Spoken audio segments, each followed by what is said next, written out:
It is the worst nightmare of the Secret Service. An attack on the President of the United States while he's traveling. Hidden beneath this manhole cover is a bomb that went undetected, and it can be triggered remotely. Just seconds from now, the presidential motorcade will be passing over exactly this spot. But this is not the only danger. A few blocks away, there is a second threat. Located in a dimly lit room, a sniper is overlooking the intersection where the president will soon be. And a little further down the road, a van with tinted windows is parked, close to the blocked-off streets. Inside, a man is preparing a rocket launcher that will soon be aimed at the motorcade. Fortunately, these three scenarios are purely fictional, but they will demonstrate the rigorous effort the Secret Service undertakes to ensure that the president remains secure during travel. While the president is still about 2 minutes away from the manhole cover with the bomb, the first car of the motorcade, the route car, is already driving past this spot. This car, together with the pilot car, ensures that the road is clear of obstructions.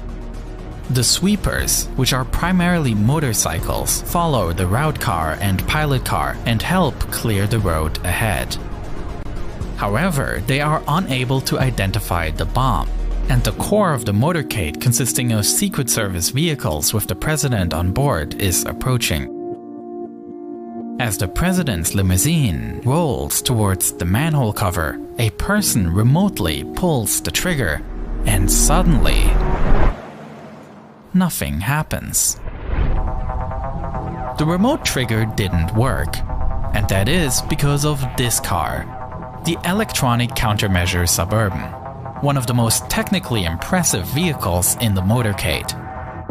On its roof, antennas emit radio frequencies that drown out any bomb activation signal. This technique is called barrage jamming, and it essentially works by the antennas emitting such a strong noise signal that other signals simply cannot get through. And so, the motorcade continues undisturbed towards the second threat, the sniper in the window. Located behind the Electronic Countermeasure Suburban is the president's vehicle, commonly known by its nickname, the Beast. However, you can never be sure in which car the president is, as there are two identical presidential limousines on the road.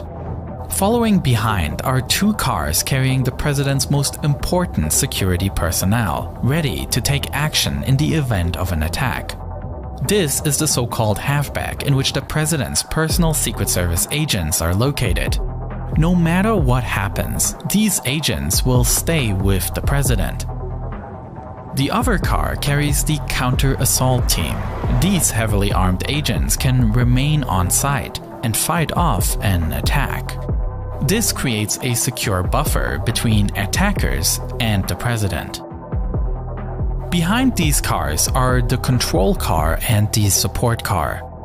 These transport additional Secret Service agents, essential presidential staff, as well as the president's personal doctor.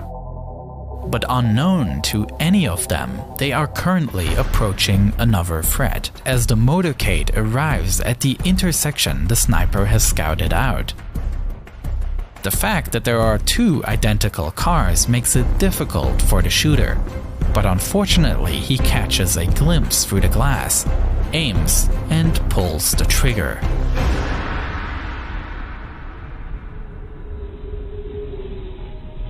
Such a scenario naturally brings back memories of the 1963 assassination of John F. Kennedy, who was shot while driving his motorcade through Dallas. Since that time, the presidential limousine has undergone many changes. Kennedy's car was a specially modified 1961 Lincoln Continental. Unfortunately though, only a few of the adjustments made were related to security improvements.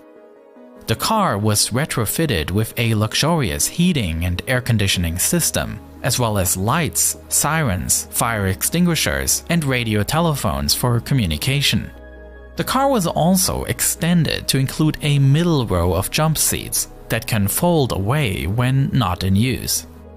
In addition, the roof was made to be completely removable, and the cushion on the rear bank where the president sits was raised. Both these modifications were designed to make the president more visible to the public. Unfortunately, it also made him more vulnerable. After Kennedy's assassination, the car was massively rebuilt. A top of bulletproof glass was installed, and the body of the car was now protected with titanium armor. Perhaps somewhat symbolic, the light convertible appearance, representative of a hopeful time, was built up into a tank set to protect his more divisive successor. Luckily, today's limousine is well prepared for such an attack, and the shot has absolutely no chance of success. The current Beast has been in service since September 2018 and is a completely custom-built vehicle by General Motors. Although visually reminiscent of a sedan, the car was actually built based on a truck platform. This was necessary to support the over 15,000-pound heavy armored vehicle. The interior is hermetically sealed against any form of chemical attack. The tires are able to continue driving even when shot, and the doors are 8 inches thick and equipped with handles that, with the switch of a button, can be electrified in order to prohibit entry to outsiders. Always inside the car, there is a storage of blood of the same blood type as the president. It is a luxury tank designed to withstand any possible threat.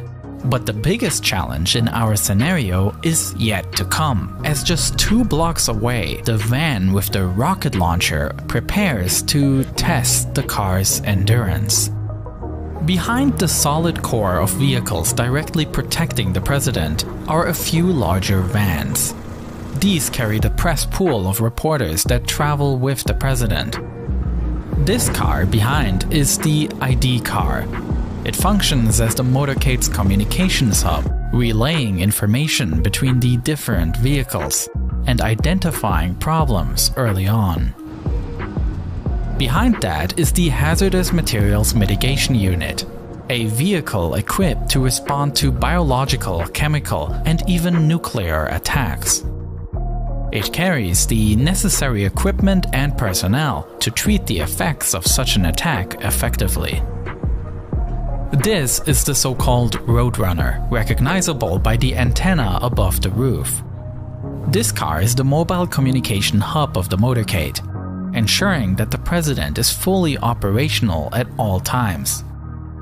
The car provides satellite and internet communications, and it feeds a direct encrypted link to the Pentagon, allowing the president to hold secure phone and video conversations even when en route. At the back of the motorcade, a local ambulance will follow, just in case anything happens. And signifying the end of the motorcade are the so-called rear guards. Local police cars that make sure that no other cars drive into the motorcade from the back.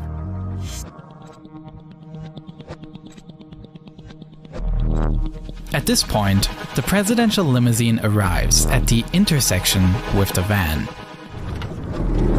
Quickly, a man jumps out and aims the rocket launcher directly at the limousine. For this case, the presidential limousines and the electronic countermeasure vehicle are equipped with smoke grenades. As soon as they are triggered, the cars disappear in the smoke, preventing a clear line of sight. This so-called infrared smoke screen is composed in such a way that it conceals the heat signature of objects. That means that even more complex guided missiles would not succeed in tracking the target. Meanwhile, the Beast flees the scene. The presidential motorcade is a highly thought-through system. Although the enormous number of cars may seem a bit arbitrary at first glance, a closer look reveals that the different vehicles all fulfill different tasks, and together function as a White House on wheels. Though it's probably fair to say that besides justified security concerns, there's also some element of projecting power at play here.